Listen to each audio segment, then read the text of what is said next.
کې صدق الله العظیم ویل څنګه دي اکثر علماء دا نقل چې دا بدعت ده ځکه چې دا شرطم تلاوت کې نقل نه ده څومره چې تقرات د قران بابونو کتابونو کې ګوري نو اخر کې صدق الله العظیم صدق الله مولانا العظیم دا الفاظ نه دي نقل ځکه تلاوت او عبادت ده بلکې بخاری کې د دې په خلاف د یو باب نقل لې چې وسړی بل چاته وي حسبک دې زمانه ودرېګا فضائل قران کې دا باب ده عبد الله بن مسعود رضی الله عنه تلاوت کو نبی علیہ السلام ته فرمایل حسبک په دې ځای ودرېګا دین شارحینو دا استدلال کړی دی چې د تلاوت په اخر کې یو سړی ځان لزه مخاره کې بده ځای بزو ودرېګم یا کم مجلس کې تلاوت کې او د تلاوت عالم وته چې قاری سي په دې ځای بس دی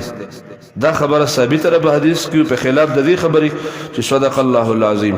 ابن باز عثیمین دي عام علماء دي صدق الله العظیم ته بدعت ویل اگر کدا ټیک دی معنی ډیره مزیدار ده خو ما تاسو ویل موږ د دین تابعداري کوو